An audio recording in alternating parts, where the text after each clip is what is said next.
সংখ্যানুপাতিক নির্বাচন এখন বাংলাদেশের হট টপিক। এইটা বিএনপি ছাড়া সব দলই চায়, বিএনপি চায় না। এটা খুব বেকুবের মতো প্রশ্ন করি, হ্যাঁ, কিছু মনে করেন না। বিএনপি কেন চায় না আর অন্যরা কেন চায় এটা বলতে পারবেন? আমি শিওর ম্যাক্সিমাম মানুষ এটা বলতে পারবে না, এমনকি দলের কর্মীরাও বলতে পারবে না।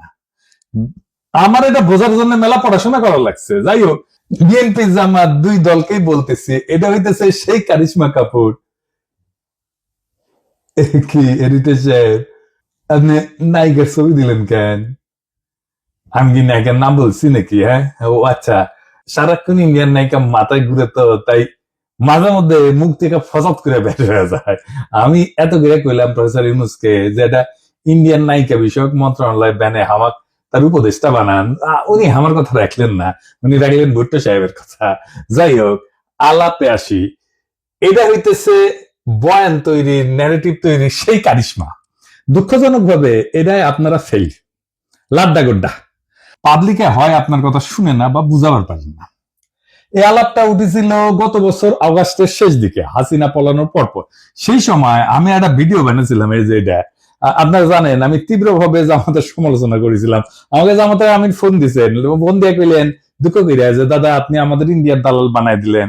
আমি বলছিলাম যে শহীদ ভাই, আপনারা মাঝে মাঝে এমন ভুল করেন যে মনে হয় আপনারা স্লিপ ওয়াকিং করিচ্ছেন। স্লিপ ওয়াকিং মানে বুঝেন তো, যে ঘুমের মধ্যে হাঁটে, সেগুলো চেতন নাই, অচেতন অচেতন অবস্থায় হাঁটিচ্ছে, তো সেভাবে হাঁটে। তা আপনারা ঘুমের মধ্যে হাঁটিচ্ছেন, আপনাদের আঘাত না করলে তো ঘুম ভাঙবি না, তাই না? যাই হোক, আজকে আমরা দেখবো আসলে পদ্ধতি বাংলাদেশের জন্য ভালো হবে কি, রাজনৈতিক দলগুলো কি বুঝে চাইতেছে আর কি বুঝে বিরোধিতা করছে।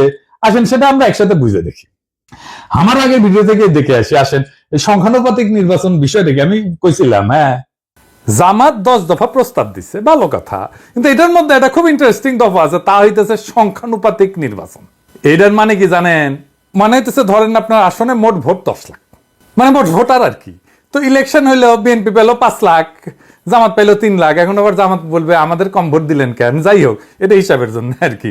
আওয়ামী লীগ পেলো ধরেন 1 খান ভোট, তাও চূড়ান্ত গণনা ক্যান্সেল হয়ে গেল, হ্যাঁ, তো জিতবে তো বিএনপি, তাই না? তো এখন যে জামাত যে 3 লাখ ভোট পেলো, এটা তো পুরাই লস জামাতের জন্য।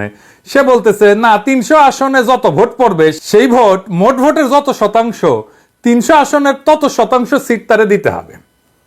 তার মানে কোন সিটে আলাদাভাবে যারা জিততেছে না, তারা যদি সব মিলায় 1% ভোটও পায়, তাইলে তারা 3টে সিট পাবে, বুঝছাও? যদি 0.5% পায়, তাইলেও একটা সিট অন্তত পাবে। ছোট দলের জন্য খারাপ না, সিট বাড়ে এতে। ইউরোপের অনেক দেশে সিস্টেম আছে। তাই ন্যাশনাল পলিটিক্সে ছোট দলের একটা ভয়েস আছে, তাহলে তো ভালোই, তাই না? পশ্চিমে তো অনেক কিছুই আছে রাজনীতিতে, তাই না? আমরা জানি পশ্চিমে সেকুলারিজম আনিছি আমরা, আছে তো, আনিনিকা। পশ্চিমে এলজিবিটি কিউ রাইটস এর ইস্যু আছে, আমাদের দেশের লোকেরা মেনে নিবে? পশ্চিমে মদ খাওয়া, জুয়া, ক্যাসিনো মেনে নিবে? আমাদের দেশে মেনে নিবে না। তার মানে পশ্চিমে আছে, এটা কোনো সাফাই হইতে পারে না। হ্যাঁ, ছোট দলের জন্য এটা ভালো। তা জামাত কি ছোট দল নাকি? মনে করিছে যে চিরজীবন সে ছোট দল থাকবে? ওই যে আছে না সেকেন্ড ডিভিশনে খেলা, ওই চিরজীবন সেকেন্ড ডিভিশনে খেলবি জামাত? আজ আমরা দেখবো যে এই ইস্যুটা আমাদের গ্রহণ করা উচিত কিনা, করলে কেন উচিত, না করলে কেন উচিত না। তো শুনলেন তো, এখানে আর একটা বিষয় যুক্ত করা দরকার, তাইতেছে এই সংখ্যানুপাতিক নির্বাচনে আপনি ক্যান্ডিডেটকে ভোট দেন না, আপনি মার্কাক ভোট দেন, মার্কাত ছাপ্পা দেন। ক্যান্ডিডেট যায় কইতো আমাক ভোট দিলে আমি আপনার ব্রিজ ভেঙে দেবো, টুকু আমি আমাক ভোট দিলে আমি আপনার ব্রিজ বেনে দেবো, এটা কবে না, কবে আমার দল ক্ষমতাতে আসলে ব্রিজ ভেঙে দিবি, টুকু ব্রিজ বেনে দিবি, বুঝাও? তো এখন এই পদ্ধতি কেন দলগুলা চায় আমি কোনো অনুমান করব না, আমি ওনাদের দলীয় ডকুমেন্ট থেকে দেখাই দিব। আমি সব দলেরটা দেখাইতেছি না, আমি জামাতেরটা দেখাই, কারণ জামাতই এই সংখ্যানুপাতিক নির্বাচন চাওয়া সবচেয়ে বড় দল। তারা কি বলে এই দাবির পক্ষে আর্গুমেন্ট হিসেবে? আসেন সেটা একটু বুঝে দেখি। জামাতের সাবেক আমির গোলাম আজম সাহেব এই বইটা লেখেন 2005 সালে, সংখ্যানুপাতিক নির্বাচন নিয়ে। এখানে জামাতের সব আর্গুমেন্ট লেখা আছে।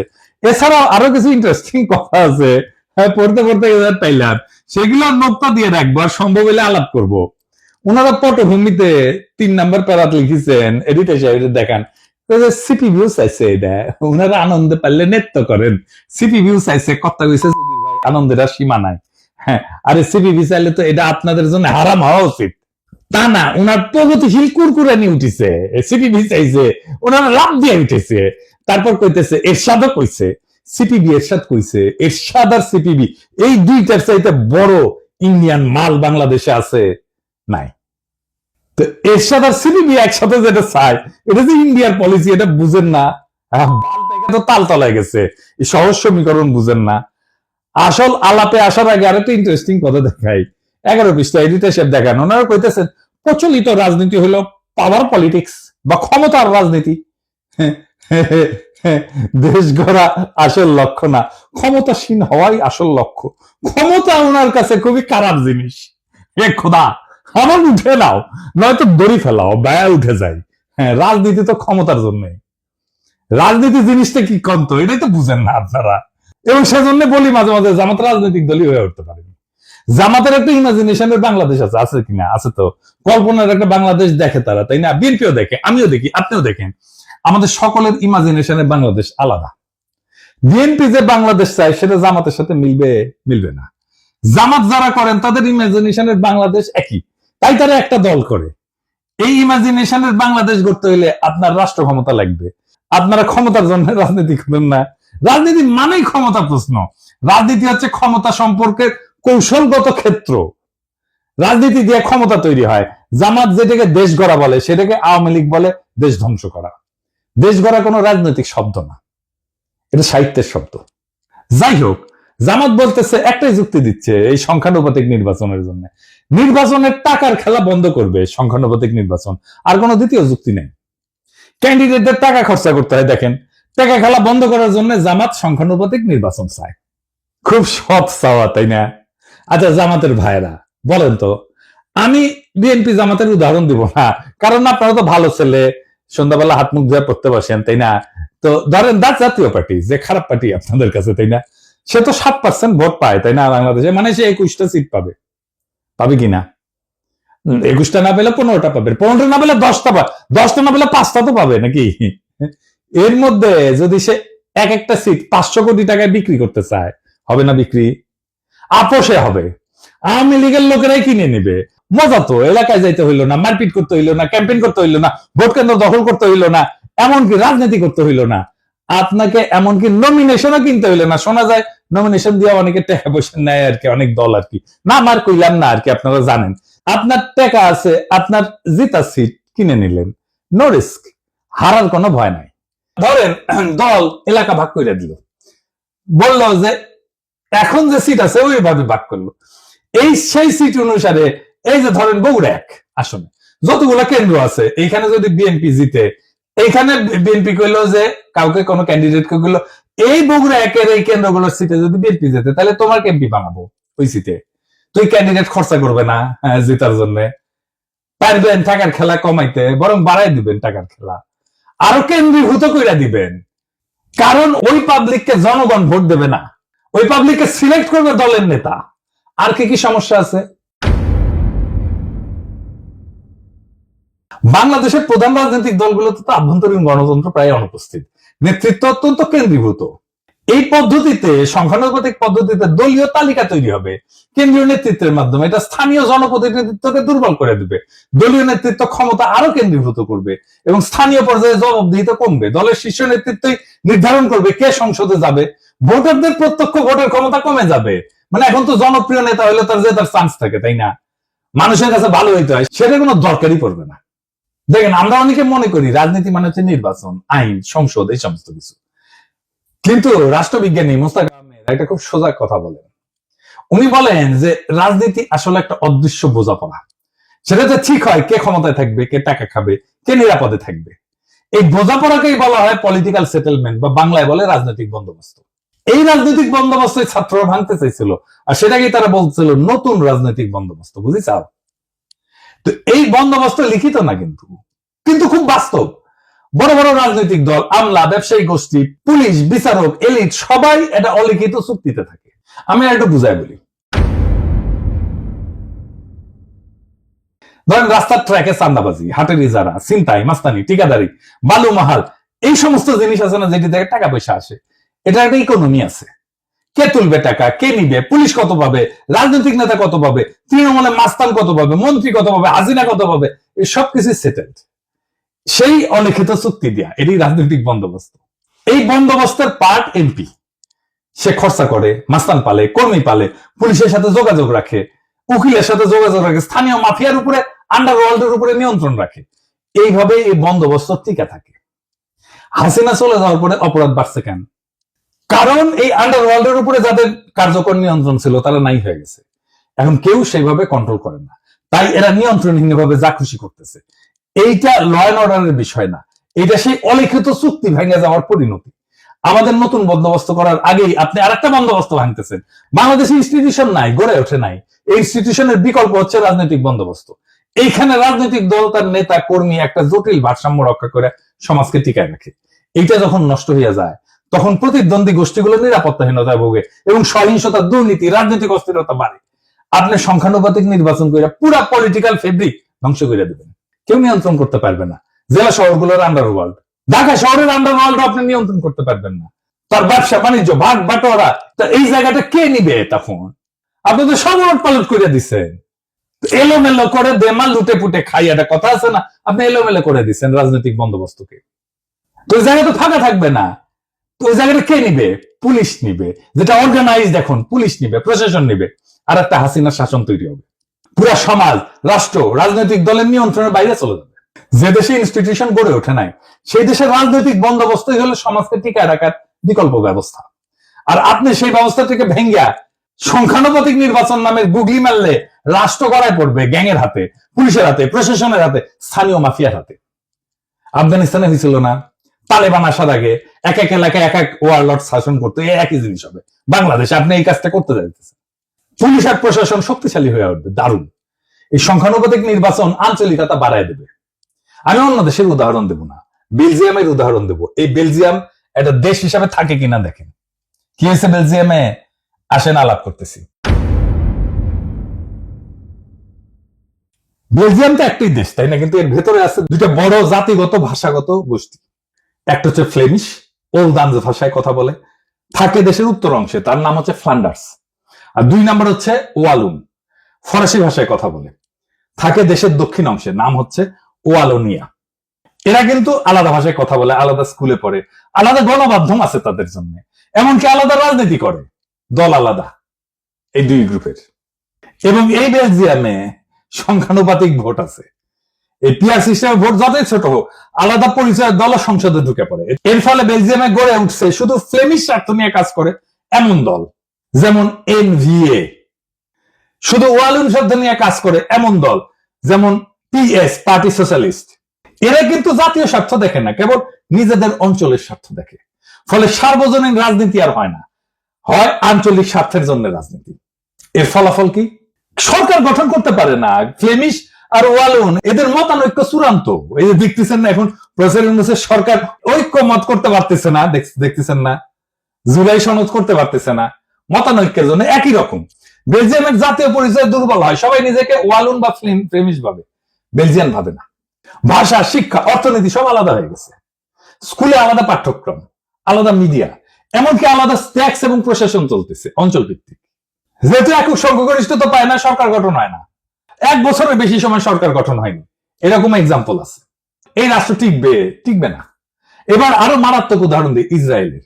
ইসরায়েল যে আগ্রাসী রাষ্ট্র হয়ে উঠছে, এটা সংখ্যানুপাতিক নির্বাচনের জন্য। কিভাবে?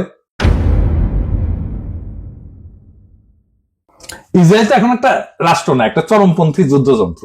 আর এই রূপান্তরের বীজ পোতা আছে তাদের এই সংখ্যানুপাতিক নির্বাচনের ব্যবস্থায়। তো এখানে প্রায় 3% মতো ভোট পেলে সংসদে ঢুকে যায় যে কেউ। এই ফাঁক বলে ক্ষমতার মঞ্চে উঠে আসছে এক ঝাঁক ধর্মীয় হুলিগান, যারা গণতন্ত্র না, ধর্মীয় শাসন এবং জাতিগত নিধন চায়, ফিলিস্তিনিদের ধ্বংস চায়, গাজার ধ্বংস চায়। কারা এই হুলিগান? যেমন SHAS, এরা নারী অধিকারের প্রকাশ্য শত্রু, সিভিল ম্যারেজের প্রকাশ্য শত্রু। তারপরে আরেকটা আছে UTZ, এরা নারীদের ভোটের শত্রু, আধুনিক শিক্ষার শত্রু, এমনকি রাষ্ট্রীয় আইনকে অস্বীকার করে। আরেকটা আছে ওদজেমা ইহুদিক, আরবদের নাগরিকত্ব বাতিল করে দিতে বলে, গাজায় গণহত্যায় উস্কায় দেয়। এদেরকে ইহুদি তালেবান বলা হয়। এরা 5 থেকে 6% ভোট পায়, কিন্তু মন্ত্রিসভায় তারা নীতি নির্ধারক। তাদের জন্য সরকার গঠিত হয়, কারণ কেউ সংখ্যাগরিষ্ঠতা পায় না এবং এরাই সাপোর্টটা দেয় এবং সরকারের নীতি জিম্মি হয়ে যায় এদের কাছে। ইসরায়েলে কোনো দল একক সংখ্যাগরিষ্ঠতা পায় না। সরকার গঠনের জন্য এই হুলিগানদের সমর্থন লাগে। তারা চুক্তি করে শর্ত দেয় যে আমাদের দাবি যদি না মানো তাহলে সরকার ফেলায় দেব। নেতানিয়াহু বাধ্য, তাকে বিচার বিভাগ ভেঙে দিতে হয়েছে এদেরকে সন্তুষ্ট করার জন্য। এই বিচার সংস্কার ইস্যুতে 2023 সালে ইসরায়েল জুড়ে ইতিহাসের সবচেয়ে বড় গণবিক্ষোভ হয়েছে। এই এদেরই নেতা এই বেন গাভির আল-আকসায় যায় বলছে আরবদের সরাও, এটা আমাদের। এটার ফলেই কিন্তু হামাস রকেট ছড়ে, তারপরে যুদ্ধ শুরু হয়, বুঝেছেন? এবং মন্ত্রিসভায় যারা যারা আছে এই যে এই ছোট দলগুলা হুলিগানদের, তারা বলছে গাজায় জনসংখ্যা কমাও, পানি বিদ্যুৎ বন্ধ করো, বোমা দিয়ে তাদেরকে ছারখার কইরা দাও। এই যুদ্ধ ছিল ধর্মীয় প্রতিশোধে পরিচালিত গণহত্যা এবং এই গণহত্যা করছে এই সংখ্যানুপাতিক নির্বাচনে ফাঁক গলিয়া ঢুকা গেছে যারা, তারা। বাংলাদেশে একই ধরনের ঘটনা ঘটবে। এমনকি ইরান যুদ্ধে রাজনীতিকে বানানো হয়েছে ধর্মীয় জিহাদ। এই ওরজেমা ইহুদির এরা বারবার বলছে ইরানকে সরাসরি আক্রমণ করো। এই যুদ্ধকে তারা বলছে জুইস ডেস্টিনি। কূটনীতি, আন্তর্জাতিক আইন, আঞ্চলিক স্থিতিশীলতা সব ফালতু, শুধু যুদ্ধ, আগুন আর দখল চাই এদের জন্য। এবং এই প্রপোর্শনাল রিপ্রেজেন্টেশন সংখ্যানুপাতিক নির্বাচনের জন্য ইসরায়েল এখন একটা চরমপন্থীদের রাষ্ট্র হয়ে গেছে, যেখানে 5% উন্মাদ একটা দেশের 95% ভবিষ্যৎ নিয়ন্ত্রণ করে। ইসরায়েল আজকে প্রমাণ যে সংখ্যাগত সমতা মানে রাজনৈতিক সুস্থতা না, প্রপোর্শনাল রিপ্রেজেন্টেশন মানে ক্ষমতা বিকেন্দ্রীকরণ না, জনগণের ক্ষমতায়ন না, অনেক সময় চরমপন্থার কেন্দ্রীভবন হয়। আপনারা রাজনীতিতে আপনার কল্পনার ইমাজিনেশনের বাংলাদেশ করবেন, কিন্তু সেই ইমাজিনেশনের ভেতরে এই বাস্তব দেশের জনগণ, এই মানুষের মুখ, তাদের যন্ত্রণার বাস্তবতা তো অনুপস্থিত। রাষ্ট্রটা কি ল্যাবরেটরির এক্সপেরিমেন্ট রে ভাই, যে একটা জিনিস ট্রাই করব, আবার দেখব, ভুল হবে, আবার দেখব? তা তো না।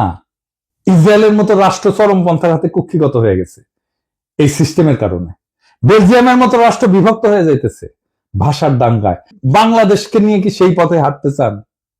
আমরা কি দেখতে যাচ্ছি? এমন একটা দেশ যেখানে ভোটার থাকবে কিন্তু কোনো প্রতিনিধিত্ব থাকবে না, যেখানে রাজনীতি থাকবে কিন্তু রাষ্ট্র থাকবে না, যেখানে রাষ্ট্রের নিয়ন্ত্রণ থাকবে স্থানীয় গ্যাং, পুলিশ আর প্রশাসনের হাতে।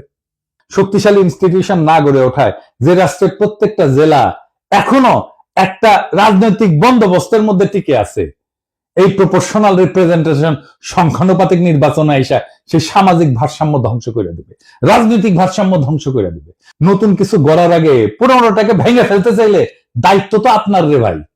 কিন্তু যদি আপনি না জানেন কি ভাঙতেছেন, তাহলে আপনি তো স্থপতি না, আপনি তো ধ্বংসের কারিগর।